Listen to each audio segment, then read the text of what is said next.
The subject for the morning has been an object of considerable controversy.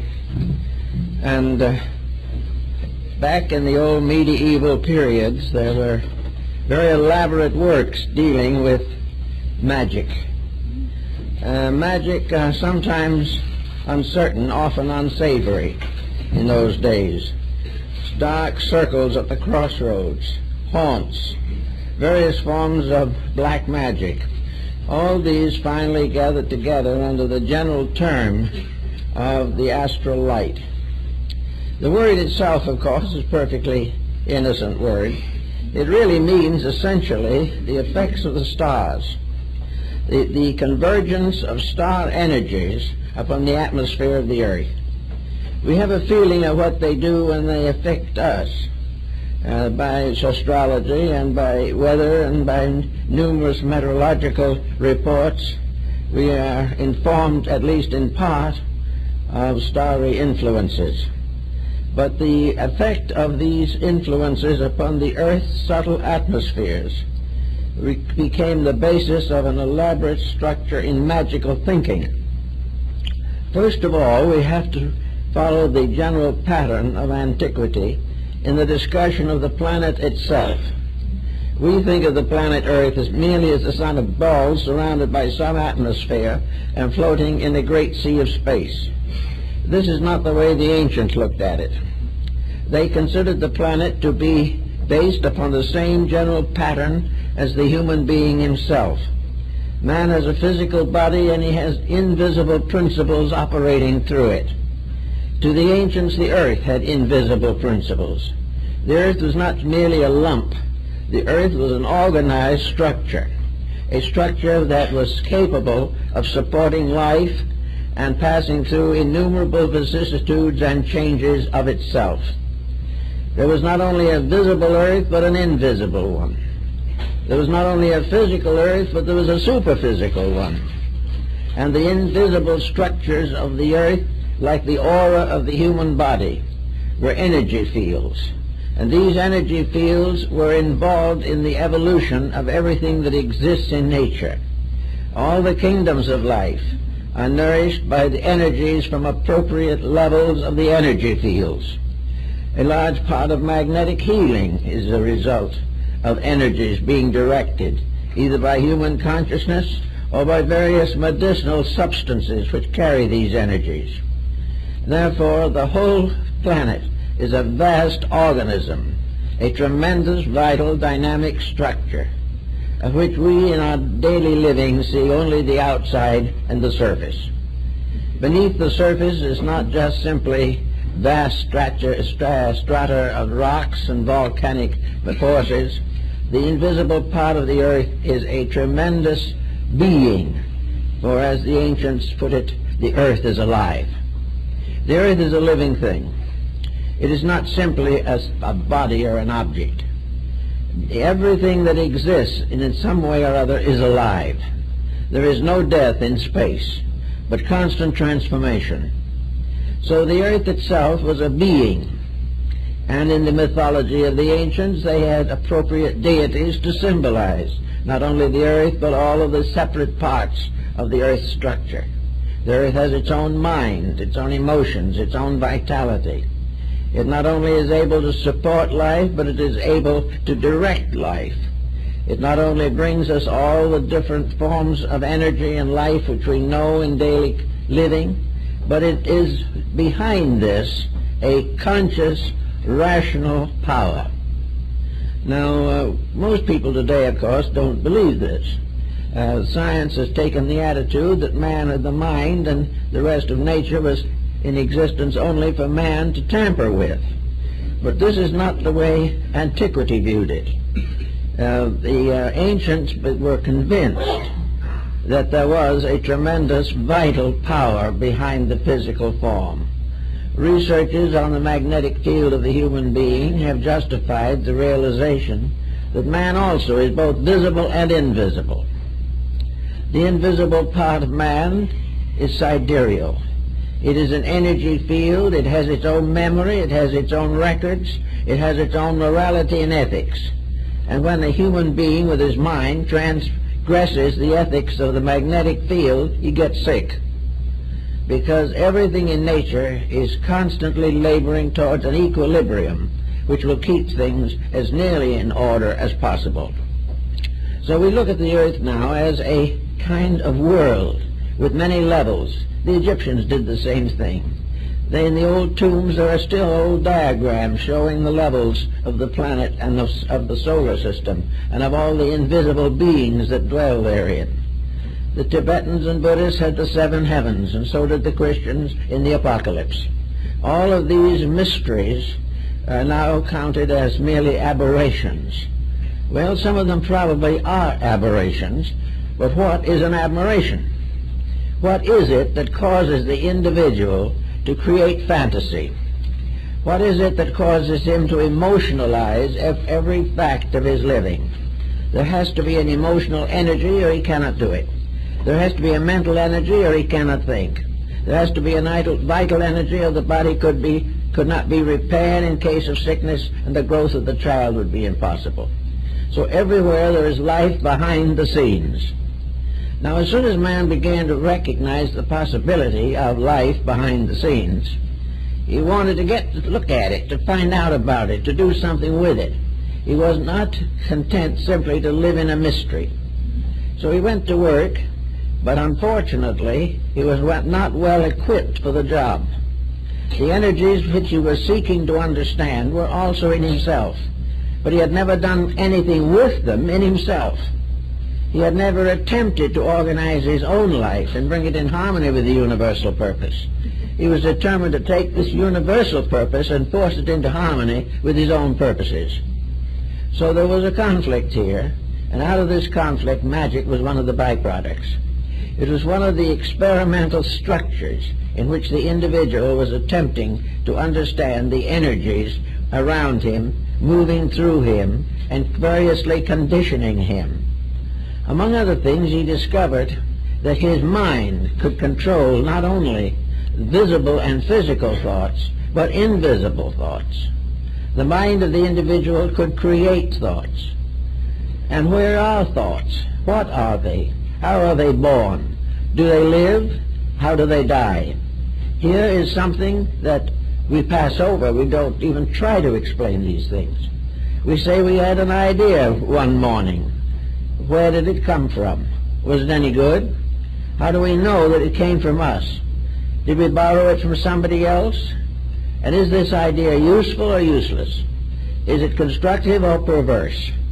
Is it helping something or hurting something? These problems we have no way of estimating except through the old esoteric doctrines that have descended to us from minds such as Paracelsus and Pythagoras. The ancients definitely believed that the individual had a field of energy around him which could and did affect his life, that he also could poison this field with his own thinking, that he could destroy himself, and that phenomena such as drug addiction and alcoholism are aspects of the perversion of energies, that they are the sickening of the field of the imagination that surrounds the body. So we have a problem that goes back to the dawn of time as to what is imagination, how does it work, and is there a solid structure there, and how can we direct it, or how does it direct us?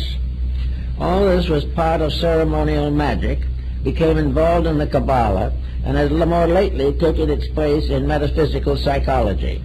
All of these elements, therefore, must be brought down to some level where we can use them, where we can find out what they're doing to us or what we are doing to them. At the present moment, the astral light is largely the product of what we have done to it. This field is a kind of field of the ghost world. It is the field of the invisible, but in a sense bound to the visible form of life. The Egyptians knew this ghost or phantom world. They also equated it with sleep and dreams, and believed in many cases, and perhaps correctly, that the dream life of the individual is not a mere fantasy. It is a fantasizing of something else. Anyway, we find in modern thinking there has come out of it all a kind of concept of magic. The magic of accomplishing certain purposes by dramatic intensities of the will. With magic also has come an absolutely necessary correlative, and that is ritual. Now, the Indian on the reservation here in the Southwest is a good example of a primitive magic lingering on through time. An Indian finds a little pebble. It is a nice little pebble.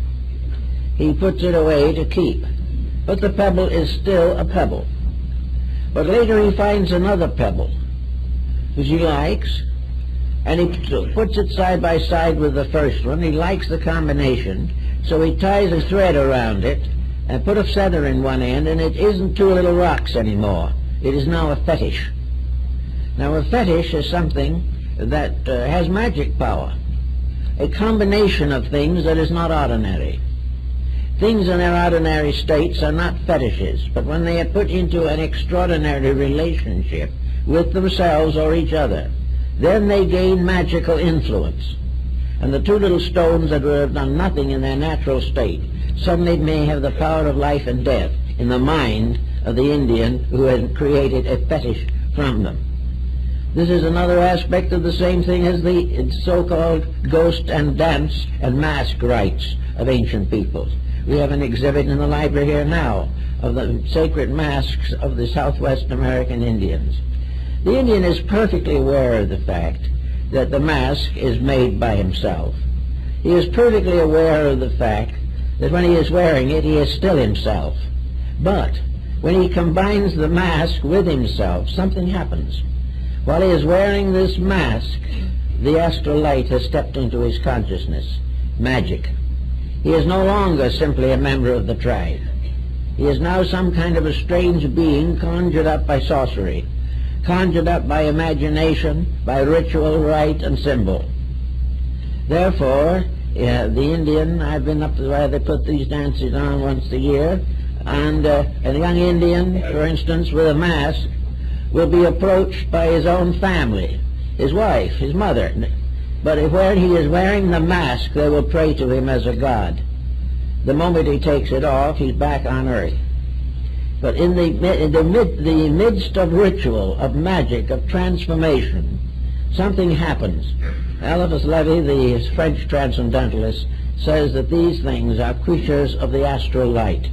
There's something that is not really imaginary and yet is, something that gains a new dimension.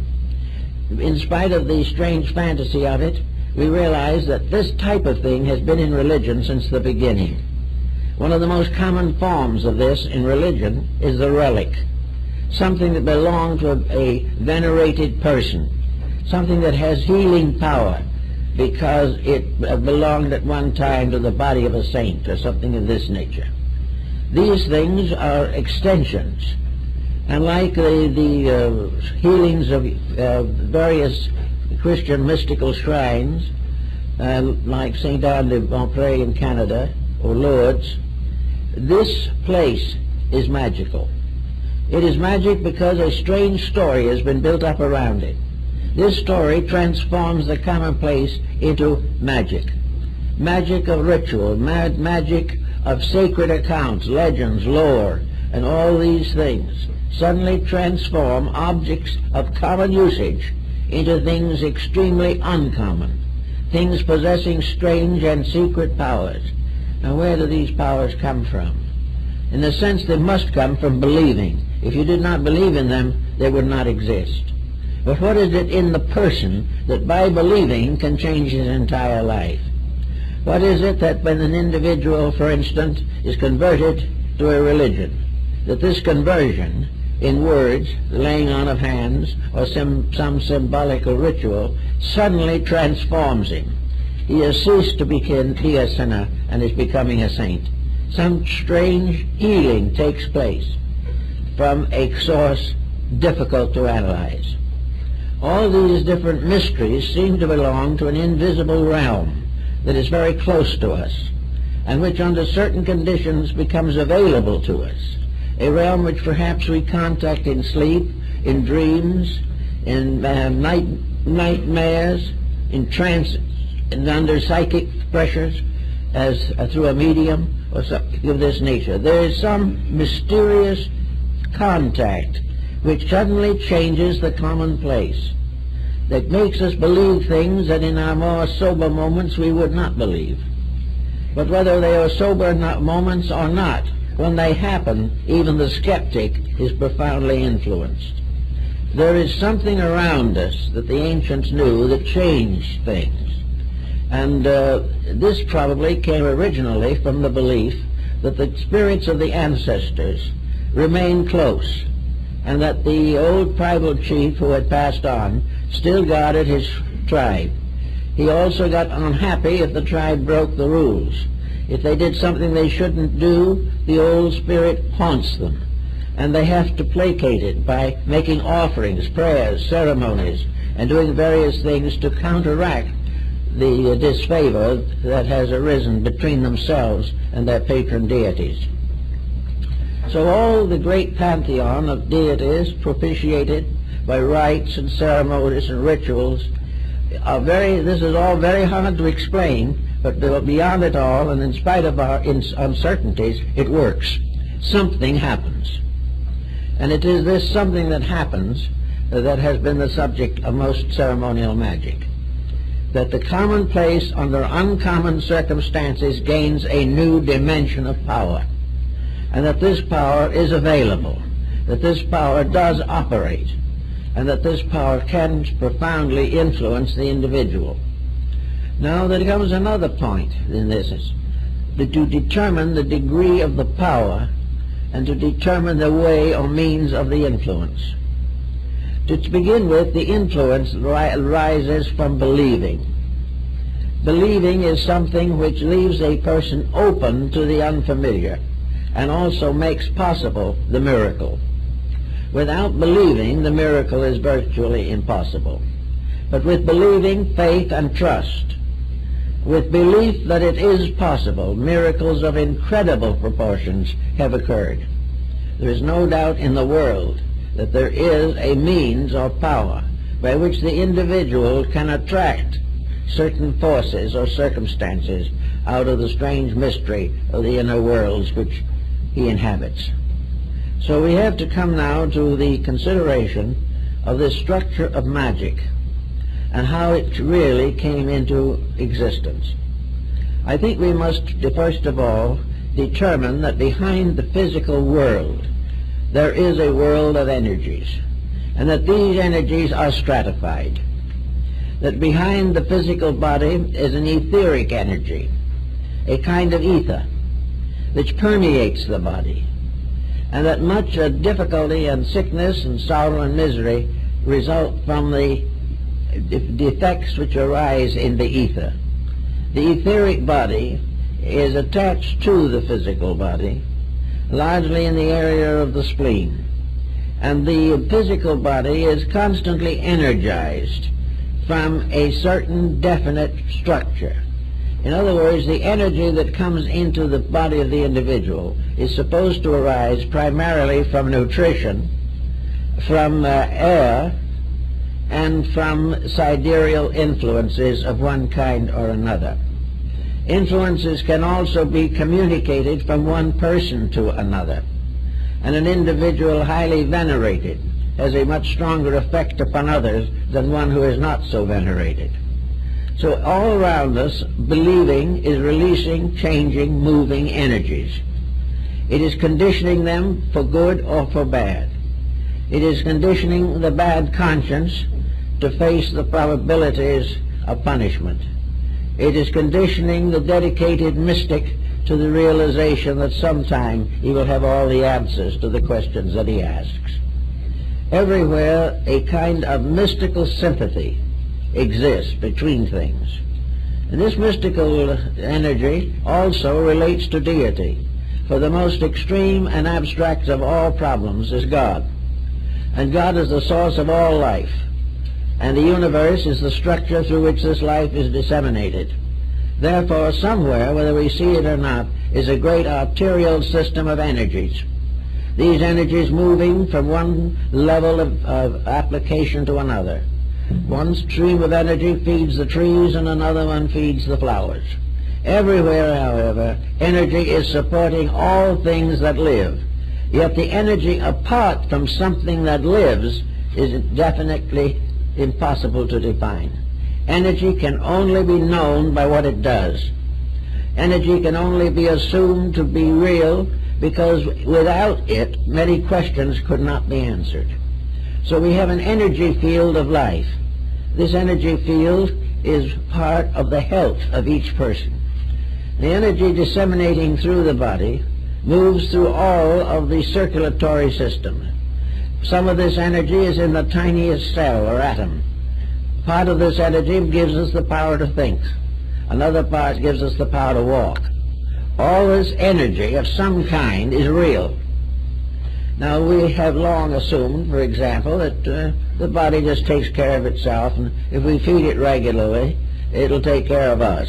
This is a complete lack of understanding, and it has very serious consequences, because it prevents us from cooperating consciously and intelligently with the energies which do supply us the necessary elements of health and survival. Therefore, somewhere in this pattern, there is an energy, a sea of it, a great ocean of it, which, like air itself, which may be its principal carrier, that fills all of these vacancies of space, exists in every creature, shares its reality and its power with the horse and the tiniest insect. Everything is supported and is alive because of a life principle in it. And this life principle is not sustained by food. It is not sustained by exercise. But its condition and its ability to function is largely influenced by the conduct of the creature that it inhabits. That this energy is universal, not only in its dissemination, but in the infinite variation and variety of modes and forms. Therefore, it is indeed a kind of protean life that takes any appearance that exists. It can be found in the anthill or it can be found in the elephant. Everything that lives off of this energy, and in everything this energy is exactly adapted to the needs of that thing. The answer seems to be that in one way or another the energy is what fashioned that thing in the beginning, because every physical visible force is merely a manifestation of one of these great invisible streams of energy that functions in space. So if we start looking into this, we begin to say how the ancients could have imagined and did imagine that this world that we don't see, the world in which we are constantly pouring things and having them poured back at us out of this strange atmosphere. One of the most common problems, of course, is imagination.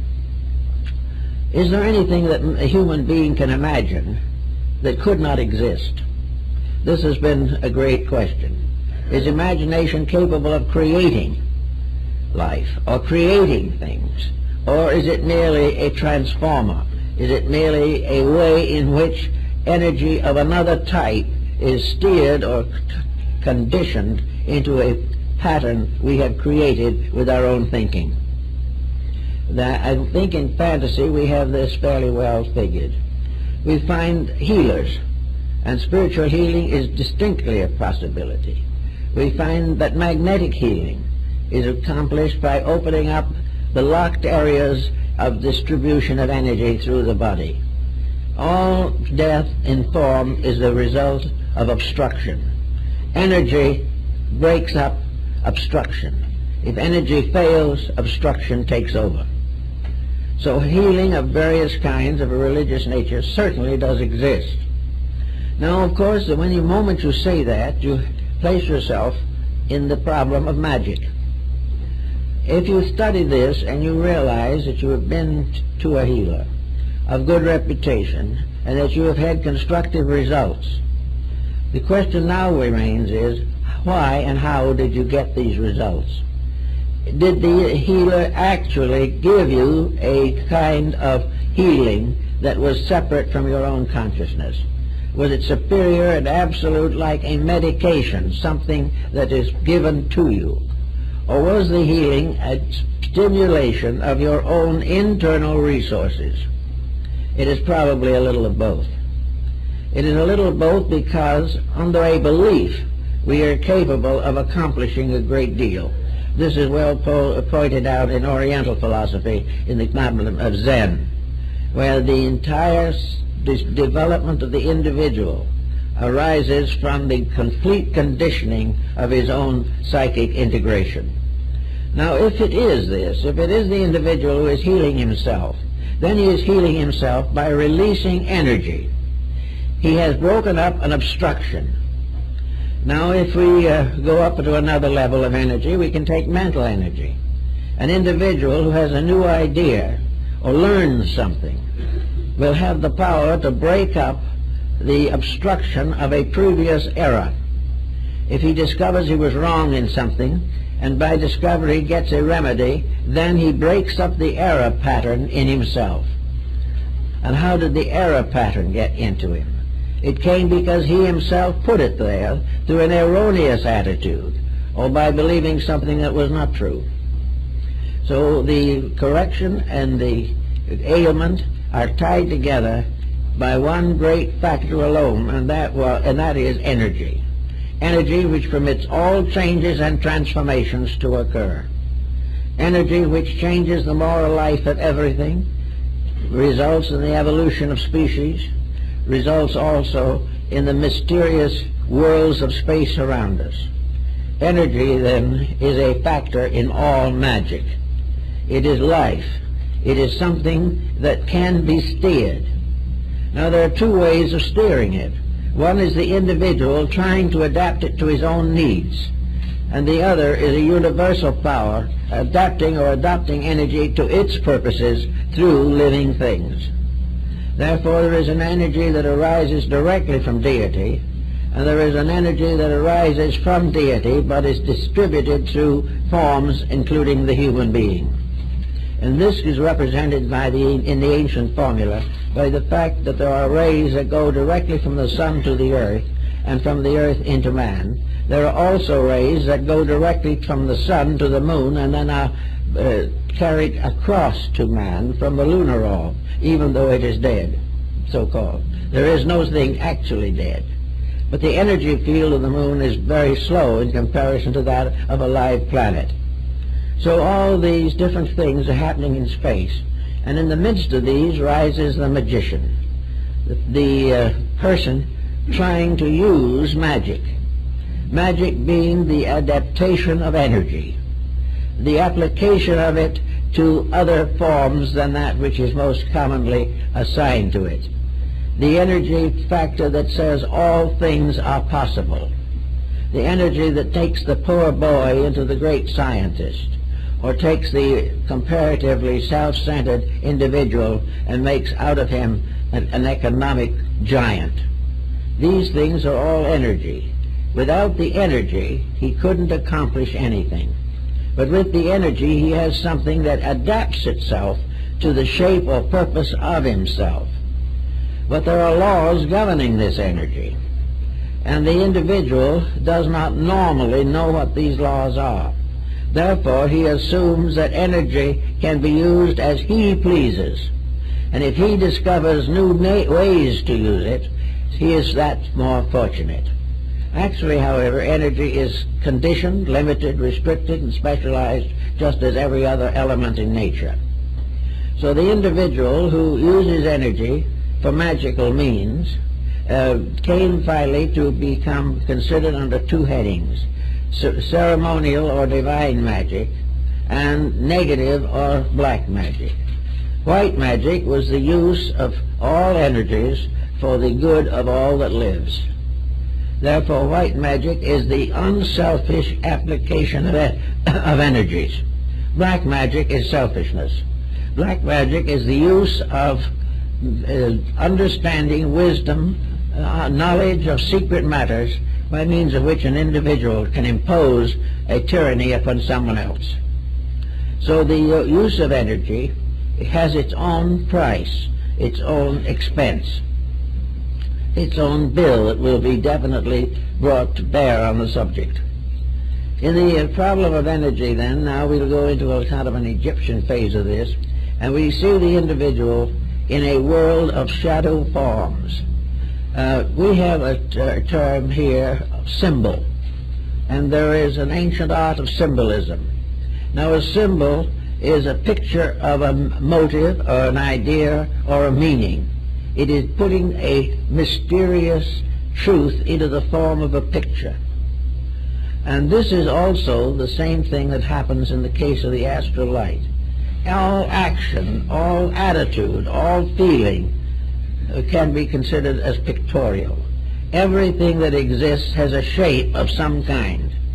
Some of these shapes we can see around us in daily life. Some of these shapes impose themselves upon us in sleep as dreams and nightmares. Some of these shapes never appear to the physical world at all. Others are particularly limited to the abilities of psychics. But in every instance, every single thought or emotion has a picture, has a likeness of itself, a mathematical pattern, a geometrical balanced design which stands for it. All the symmetrical patterns are related to good or constructive things, asymmetrical to evil. All things that are good are beautiful. All things that are bad are ultimately hideous. We therefore always represent evil beings as monsters of one kind or another. And we are a little closer than we realize to the symbolism, because all evil is monstrous. All things which are destructive look destructive if the psychic or the clairvoyant has the capability of seeing them. Therefore, in the Egyptian philosophy, the world of the afterlife is filled with symbols, symbols that have been brought into existence here, symbols that represent conduct, codes of action, ways of doing things. And in the human being at the time of death, there is a particular level of being which contains or epitomizes these emblems, so that the ghost of the individual going into this other dimension takes on the appearance of its true nature rather than the appearance of the person and how they looked in this world. Consequently, the evil person slowly becomes symbolical of an evil arrangement of things. An evil picture, an evil monstrosity appears, which has no real existence as a monster, but is simply a true picture of the behavior of a living person now deceased. This living person, therefore, now deceased, remains either approximately human, going on until the re-embodiment, or it goes through a process of renovation, to the Egyptians at least. They believed that this ghost-like thing represented a level of the being, a kind of shadow, a symbol, an emblem. And in the afterlife, the individual remains for a time identified with this. Finally, the true person departs from the emblem, having overcome it through experience and through greater understanding, and ascends, and the ghost monster slowly disintegrates and into a kind of inferno in which there is no longer any life in it. The Egyptians and Greeks, however, believe that occasionally these ghosts were taken on by entities that are not human or might have been at some time, and therefore become obsessing or possessing spirits. And in black magic, like the case of Dr. Faust, we hear that ultimately his devil took him, and Faust was forced to face the consequences of his own evil deeds. Actually, though, the actual procedure, while it is symbolized in the diagrams of Tibet, where we find all kinds of beings, divine and monstrous, they are all parts of this vision period of the astral light. They are parts of things that are not essentially true, but are non-essentially present due to the complications of rational thinking or emotion. If, therefore, the individual having negative attitudes wishes to, in one way or another, misuse the psychic energies, or misuse the other forms of etheric vitality which they need to live with. If this happens, then trouble is bound to happen as a consequence. There has to be a negative reaction, and this we find where in Europe there's museums, there are numbers of pacts signed between human beings and demons. These pacts were that the demon should serve the human being, as in the case of Faust, for a certain number of years, after which the human person gave his soul to the evil one as compensation or as a payment of this debt.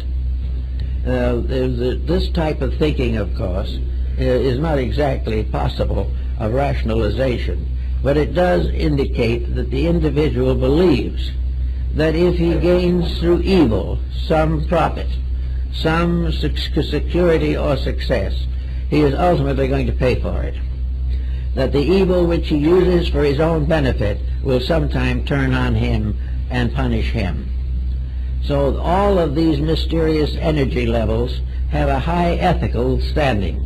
They permit no misuse of any natural force or combination or pattern of forces without consequential punishment.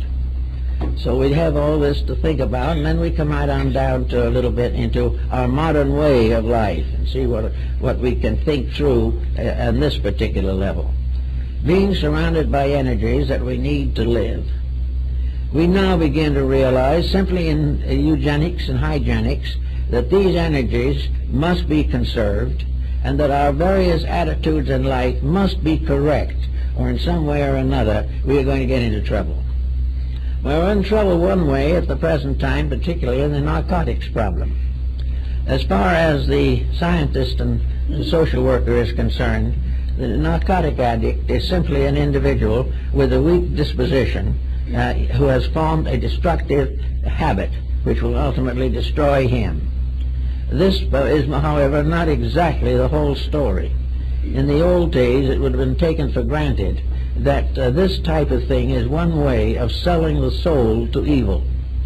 In other words, the individual who in weakness or in indifference destroys or damages his own body creates an attraction and the very habit-forming quality which he has become addicted to, cocaine or something of this nature, while he is still alive. A kind of vampire, a kind of incubus representing deceased drug addicts. They damage the etheric atmosphere and move in on the individual with a possessing power. And no doubt that many of the reasons that drug addiction is so difficult to break is that the individual is fighting not only his own weakness, but an obsession which has taken over part of his internal life. He has to break away not for himself, but for something that has moved in upon him like an obsessing monster. And this monster is probably a deceased person still desperately desirous of having the narcotic or drug.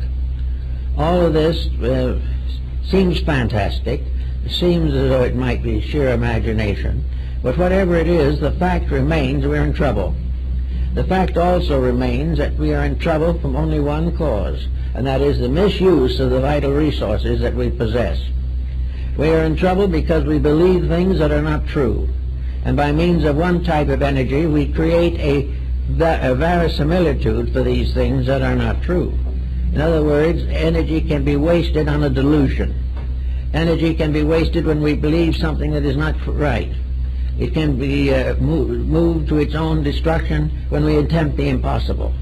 And it is also undoubtedly true that it will give us trouble the moment our ambitions impel us to acts which are dishonest or dishonorable or selfish. Energy is moral. We have to recognize that this problem is one of ethics, that every misuse of energy is punished by that energy itself. The energy which is disappointed or abused is like a physical body that has been damaged by excess. the body finally turns and punishes the person who has abused it. Energies do the same thing. Emotional energies, feelings, will turn upon the individual who abuses them. The energy of emotion is part of the astral light. It is part of this mysterious invisible which performs visible functions. Therefore, hate is certainly a misuse of energy. All the different excesses, every unbeautiful or ignoble use of energy, any abuse of energy, is not punished by the body but through the body. It is punished because the abuse has damaged the balance of equilibrium. This abuse has damaged the flow of life force through the vital organs of the body. The body is damaged, but the thing that damages it is not the actual drug, although it's bad enough. The thing that's damaged it is the habit, the idea of dependency, or the belief that some false action is going to be rewarded with happiness or pleasure. This is a world today of ulterior motives. Everyone is trying to get what he wants. Everyone believes that his own desires are of first importance, and he is perfectly willing to sacrifice other people for the attainment of his own purposes. This is an abuse of energy. This is a misuse of the mysterious field of life in which we exist. It is also tied up with the karmic records that are carried from one life to another, for these records are carried in the magnetic fields, and the individual can and will in time find out the reason for all the things that happen to him, but not until he is able to stand this discovery without personal damage. So all these different factors work together, and in our problems of daily living we have to work out some solution.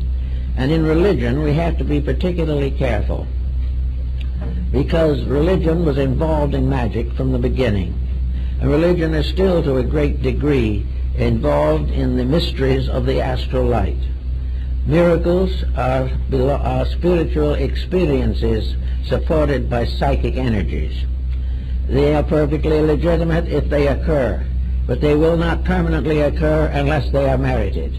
The individual who deserves a certain mysterious and miraculous occurrence may have it, but a person who does not deserve it, even if they have something that appears to be it, will be damaged rather than helped. So it's very important in religion to think through this problem of the astral light. The astral light contacts us as a substance to be used or abused, to be formed or transformed into the problems and solutions of daily existence. Essentially, one point: ethics. The religions of the world are nearly all in trouble today. They are in trouble because they have gradually sacrificed their ethics. They have gradually made a program of expansion and conversion, and have done everything possible to gain political power. All of this is contrary to the purposes of religion. The purpose of religion is to help the individual to orient constructively with both the visible and the invisible worlds in which he functions. Religion has to do, therefore, with creating a power in man, a kind of shining armor which prohibits the entry of negative factors. The individual who wishes to compromise is going to be lost very quickly. He can say, I'll just do this little thing once, no one cares, but that not once becomes twice, and after a while the entire psychic life is demoralized. Also, we know that behind all of this is a great damage in the astral light of the planet. We know, for instance, and as we're beginning to recognize now, that when we get naughty, when we do what we shouldn't do, nature gets angry. And we are having today a combination of circumstances that should give us cause for a great deal of consideration. We have on one side ambitious dictators seeking to dominate countries and, if necessary, exterminate the population. And while they're hard at this, terrorist groups are out assassinating public personalities. And while all this is going on, volcanic eruptions and earthquakes are breaking out, tidal waves are rising up, cyclones are on the increase, and the temperatures and seasonal developments of the various continents are seriously affected. In other words, it's a general disturbance. The story of earthquakes and moral difficulties are very closely linked.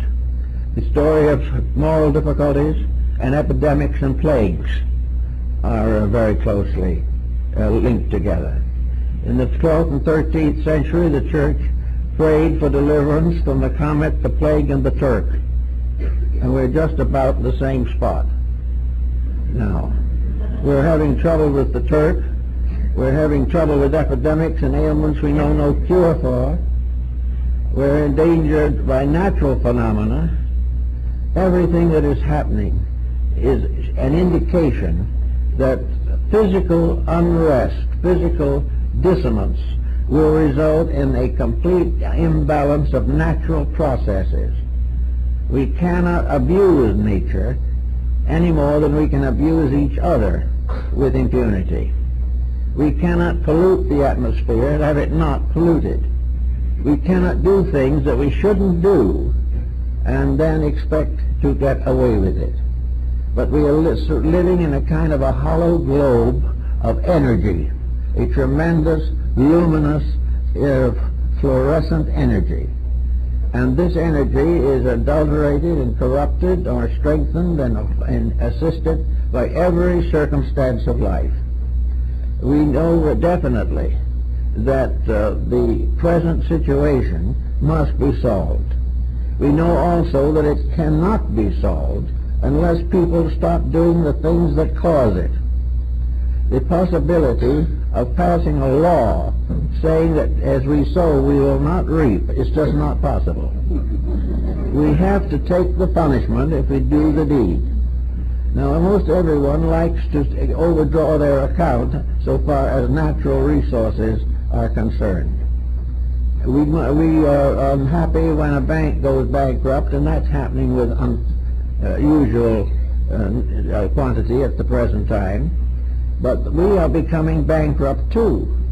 And this bankruptcy of ourselves is far worse than the loss of the dollars. This bankruptcy of ourselves will and can destroy the equilibrium of the planet. The planet is alive, and the planet is getting tired, undoubtedly, of the nuisances that are inhabiting it. It is getting weary of being told constantly how we love each other and at the same time go out and kill each other.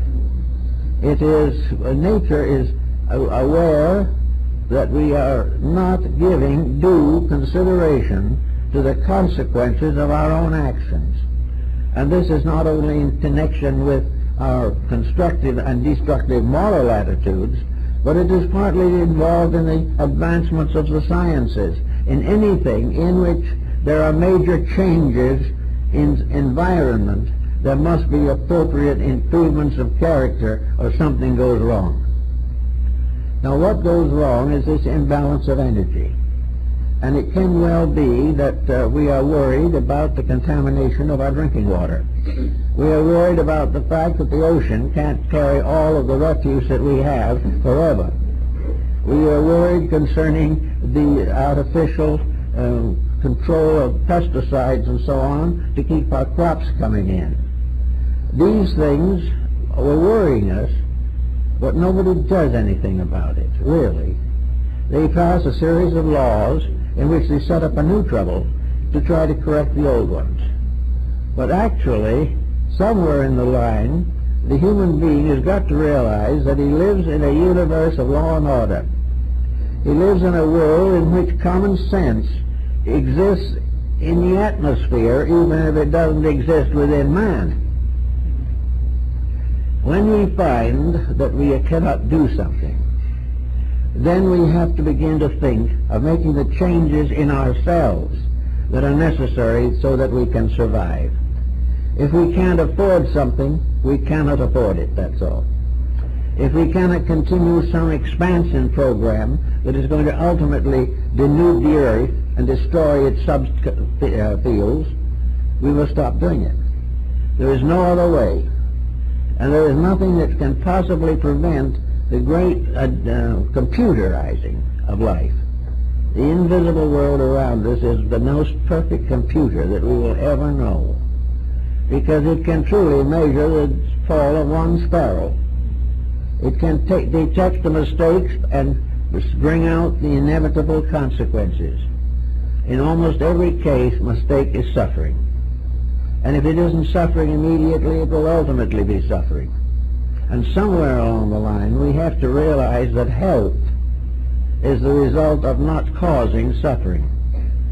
That health means that we have to bear witness to this universe of energies, which is perfectly balanced, in which everything necessary for existence is available, but cannot necessarily be sold on a basis of so much per share. It is something in which we have to keep the rules, and then the rules will keep us. In our own personal life, we get a whole group of psychic fantasies today that are close to the borderline of the past. We don't want to be considered superstitious like our remote ancestors. We don't want to consider our modern civilization as depending upon witch doctors for survival. But what we do feel constantly is the belief or feeling that in some way we can neutralize universal law by an attitude, that we can find some magic to cure the mistakes that we make, that we do not even have to repent them. And some religions have even gone so far as to glorify them, to tell us that these mistakes are perfectly acceptable. The atheists, on the other hand, are a negative factor because they not only deny the mistake, but they deny the universal intelligence that is behind the problem. The atheist can never solve anything.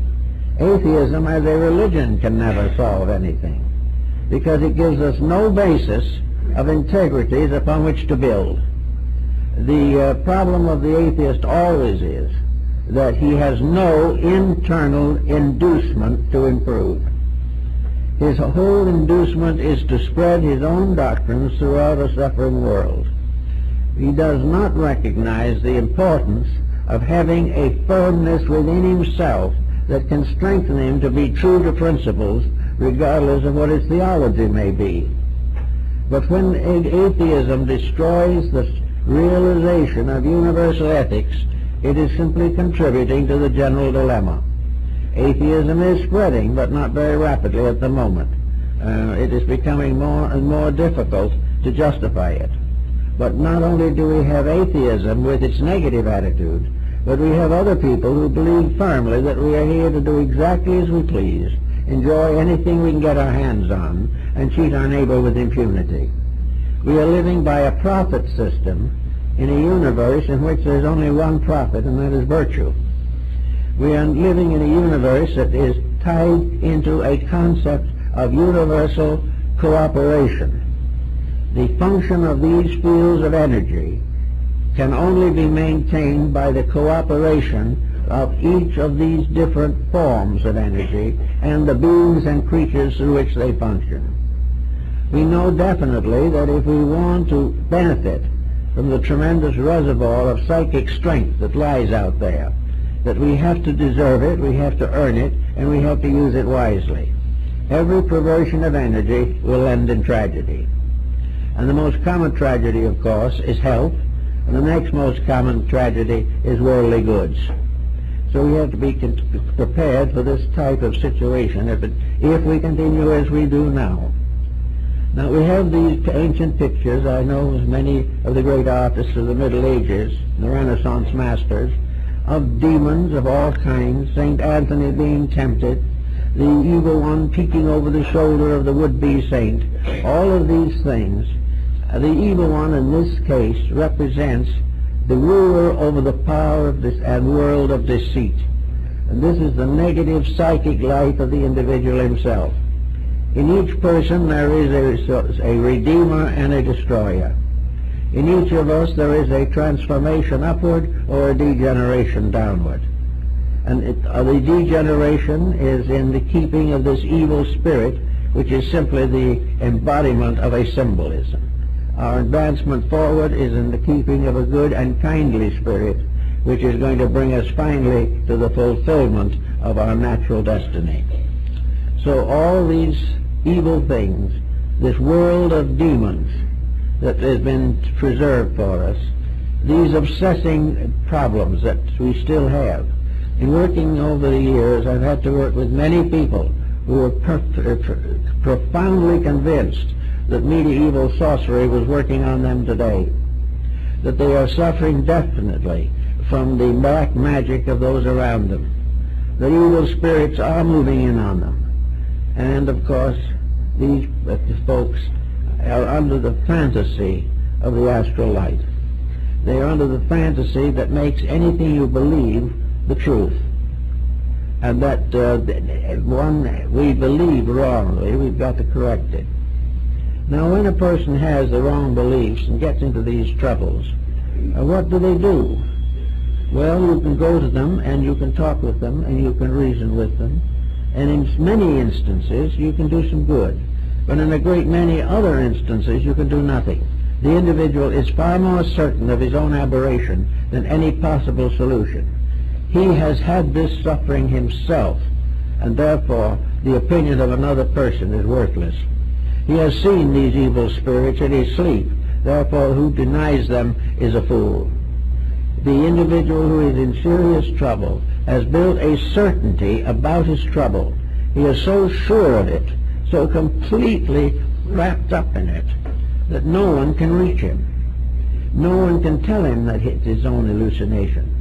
No one can tell him that the demons that bother him are the results of his own misuses of energy or his own misinterpretation of the happenings of living. The individual who has gradually developed a neurosis is only one step from being a black magician. Another individual who is in hysteria is already close to the magic of the astral life. These things are moods, they are conditions, they are factors that the individual himself builds up. This building up also builds up this field of energy which we are all in. The various mistakes of the whole of humanity do create in the magical energy fields a stratum of difficulty. In other words, just as surely as physical refuse can poison the planet, so psychological refuse can poison the astral light, can poison the metaphysical field of energy. If we keep on feeding delusion, it will grow and become stronger. Physically, it will gain more converts, and esoterically, it will corrupt the substance from which imagination must be built. Now, imagination as a constructive force is a very beautiful thing. Imagination has given us great art and great music. It has given us some of the noblest lives the world has ever known. It has given us the dreams of a better life, but stronger dreams than we would otherwise ever have. Imagination is a very beautiful thing. But if this imagination turns sour, it turns the same way that the things we see around us. We see great music turning sour. We see a terrible noise taking the place of music. We find literature turning sour. The days of great writing are no longer venerated or respected. Nobody reads them anymore. In a very short time, motion pictures and television have gotten into very serious moral difficulties, simply because they did not have the courage to stick to principles. Everywhere we turn, decadence is the prevailing circumstance. And this decadence represents a kind of infection. It is something that not only we gain through contact physically, but the energy fields that supply the life upon which we must live are also depleted. The energy fields not giving us the proper supply of constructive energy, we begin to be sick, we get tired, we get worried, we find more and more justification in fear.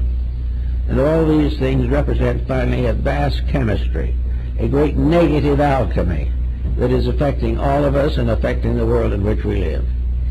Now, we can't necessarily go out and force a change in the astral light.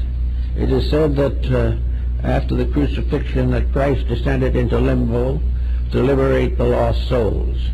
This was a part of the idea of the ministry, that he could cleanse or herald Hades. And this was part of the doctrine also in the Orient, where the Buddhas went down into the underworld to redeem the lost or tired or broken ones. Now, this does not mean that either Christianity or Buddhism or any other religion actually believed in hell. There is no conscious religion that's worth anything that believes in ultimate damnation. There must always be a redemption of some kind. But this damnation that we're worrying about is not something that we have to regard as an eternal hell. It is something which we must regard as a level of misuse, a misunderstanding, abuse of powers and privileges, that we have gradually weakened our own integrities, and if there is an evil world, it's right here, not where we go. We cannot go, as Plato pointed out, to anything much worse than we have here. And the idea that the solution lies in escaping from here is no good, because wherever we go, we take ourselves with us. And it is the self we take with us that is the greatest cause of our annoyance. It is the greatest cause of our distress and misery. Consequently, we have to get to work and more or less use fantasy, use imagination for great good. We have seen the wonderful poems of the mystics. We have seen the beautiful scriptures that have been given to us by all the nations of the world. We see the magnificent architecture. We see the tremendous beauty of the garden that has been given proper and due care. We find the glory and wisdom of the good person who has lived well in the fulfillment of duty, responsibility, and dedication. All these things are part of fantasy, part of imagination, but they are what Jack London called dreaming true. They are the thing that proves that the fantasy is really an anticipation of the fact that everything that we hope for can come. Everything we believe to be right will triumph. But at the same time, we must do what we can to get away from contributing to the attitudes that make us sick. And one of the good answers to this is that we must get over the idea that we can correct any condition we do not like unless we cannot correct it unless we outgrow it. That has to be solved. We cannot walk out on our crimes, sins, and misdemeanors. We can take them to the grave, but they will not end there. We must definitely take hold of the great concept of the ethical universe, which energies for every particular purpose. Not long ago, I read a little article about Zen and Buddhism, and in it was something I'm going to do something with some of these days if I last that long, and that is the fact that snow was crying when it melted. Now, this is a kind of a strange thought out of context, but to the idea it is, even snow is a being. Everything is a reality of some kind. Everything that we abuse is a reality that weeps. Everything we do well is a reality that rejoices. Every single thought we have has some relation to being. Hope is a being as well as a word. Hate is a being. These things become internal monsters or good spirits depending on themselves. But everywhere there has to be this realization of the tremendous potential of being the thing we need to be.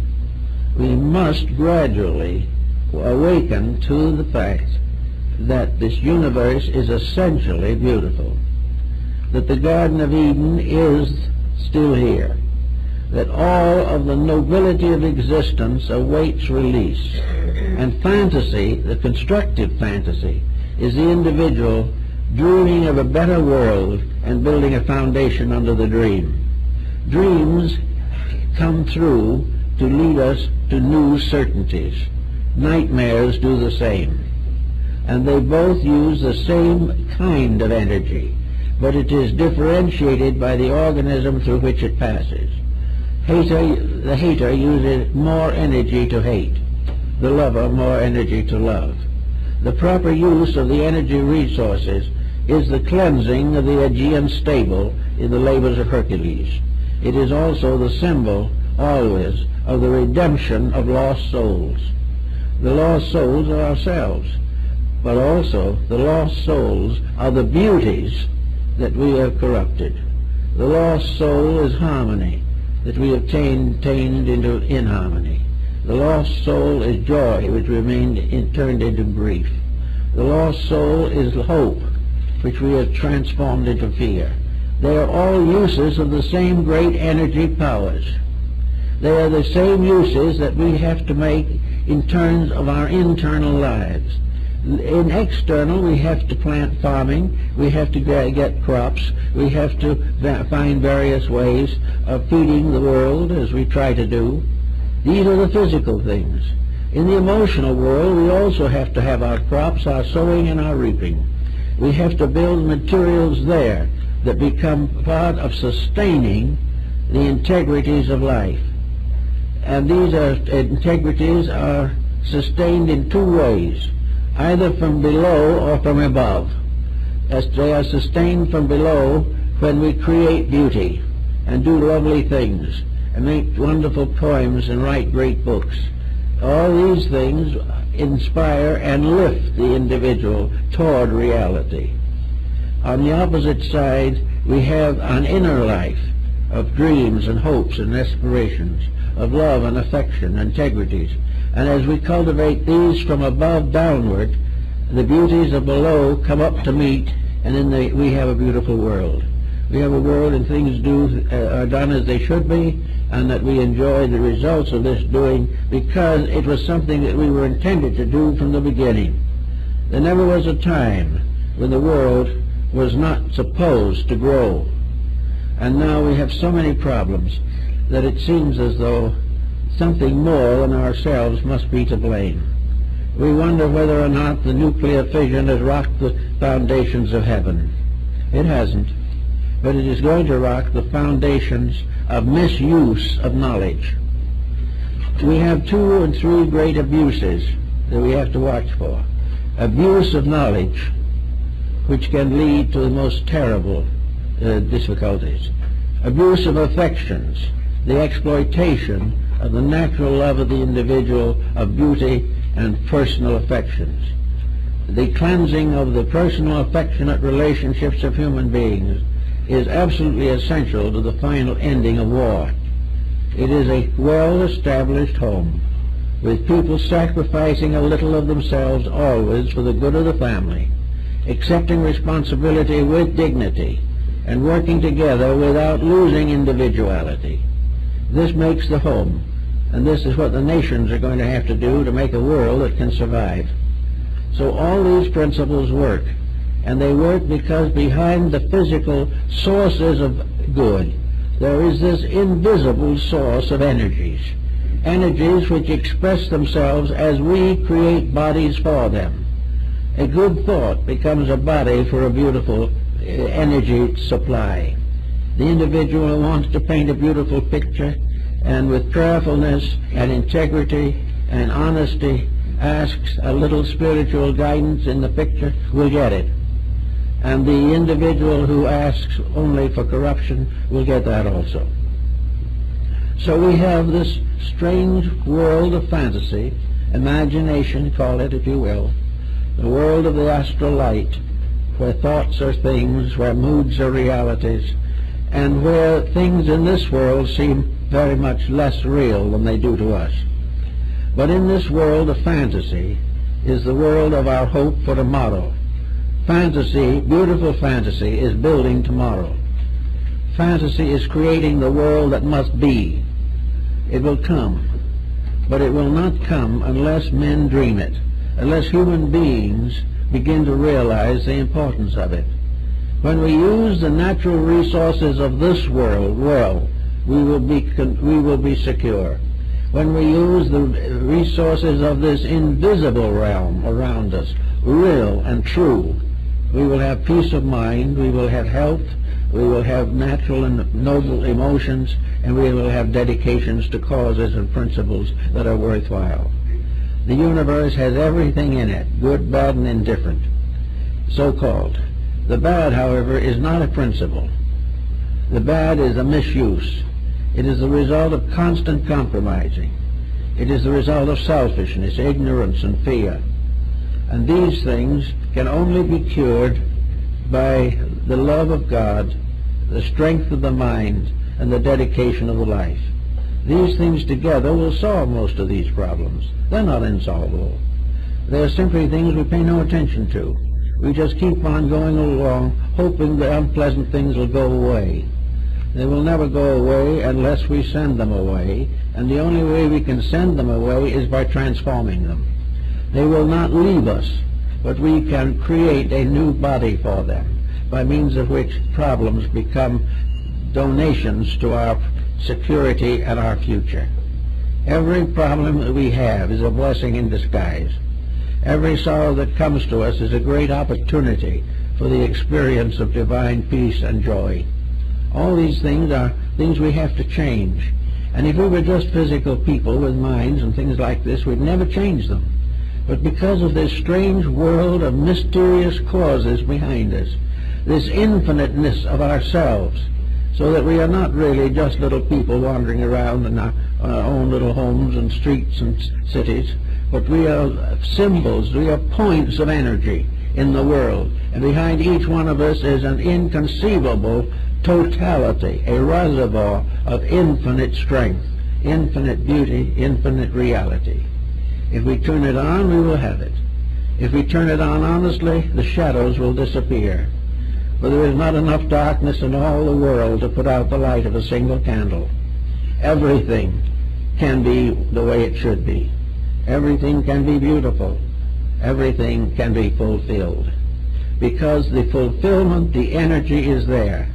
Heaven is not somewhere off in space. Heaven is in the upper realms of ourselves and our world. Heaven is where we make the right decisions and are glad.